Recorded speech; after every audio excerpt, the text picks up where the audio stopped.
If your goal is to be a real estate investor, a true real estate investor, then you shouldn't be spending all of your time managing your real estate. Your job and your time should be spent finding more real estate investments and finding more real estate deals. That's why I don't manage any of my properties. I have a property management company that does all the day-to-day work. They find my tenants, and I don't even know who my tenants are. All I see is a report every single month which shows which properties are paying what rent and what the rental income looks like and what the expenses are. A property management company's job is to make your real estate investment passive for you. So they're going to take a fee every single month, typically somewhere between 4 to 10% depending on how many properties you have, and then they're going to charge you 1 month's worth of rent to list out your property, which is why you want to have tenants in your property for as long as possible. That way you don't have to keep paying that listing fee.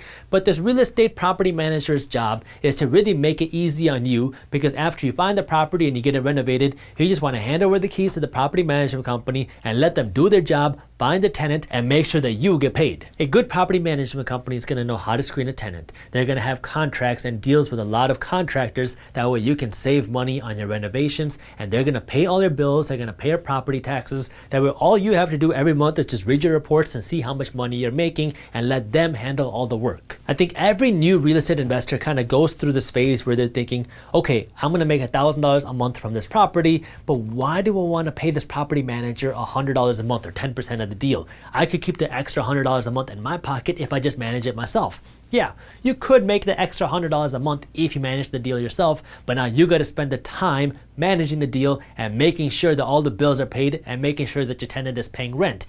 If instead of worrying about making the extra $100 a month, you worry about how do you create a new rental property and make a new stream of income for $1,000 a month, then the $100 a month expense doesn't seem so bad. So I want you to think about growing the pot, not just worry about how you can stop saving these expenses, because you as an investor don't want to be caught up in the game of managing. You want to be caught up in the game of how do you find more investments and how do you create more real estate deals. You want to think bigger, not just smaller. Now, you got this property, you've been renting it out, it's cash flowing, it's making you money every single month, and now let's assume it comes time where you want to sell this property and you want to cash out, because let's assume that you bought this property for $100,000 and let's assume that now it's worth $1 million. So now you have all this equity built up on this property and you don't want to refinance out of this property. You just want to sell and you want to be done with it. The advantage of you being a real estate investor is there are certain loopholes that you can use, legal loopholes, to sell this property and not pay any taxes right now. So this loophole is called 1031. It's the 1031 exchange, and essentially what it says is if you sold this property today for $1 million, then you'd have to pay taxes on your profits, in this case $900,000.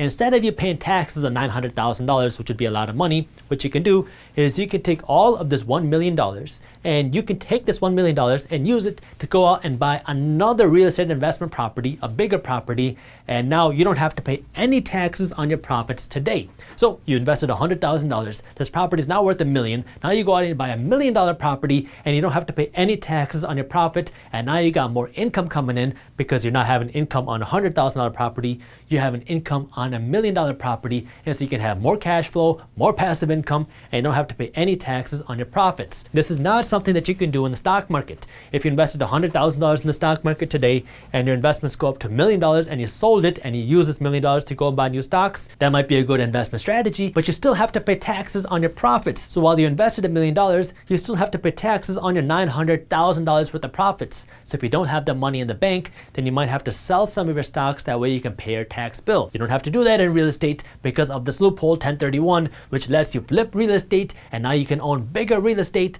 without having to pay any taxes on your profits. Plus, there's no limit to how many times you can do this. Like if you bought this property for $100,000, it goes up to $1 million, and you sell it and you buy $1 million property, then you can take this $1 million property, sell it, and you can use your profits to go out and buy a $2 million property, and you can do that again and again and again. So there's no limit to how many times you can do 1031, which can allow you to compound your wealth, because I'm sure you've heard of compound interest, and you don't have to pay any taxes, which could eat away at your wealth if you keep doing 1031. If you do decide to do this, talk to a real estate attorney early, because there's a lot of kind of little rules and details you got to follow in order to do 1031 the right way, and you don't want to accidentally get caught with a surprise tax bill. So make sure you talk to an attorney, because if you want to do this, you want to make sure you do it right. If you enjoyed this short clip from my longer videos, here's another clip that I think you'll love. And while you're at it, if you're interested in learning more about how to start generating passive income, our team put together an amazing guide on how to start generating passive income for free. All you got to do is click that button right over there. Thank you for watching, and as always, keep hustling.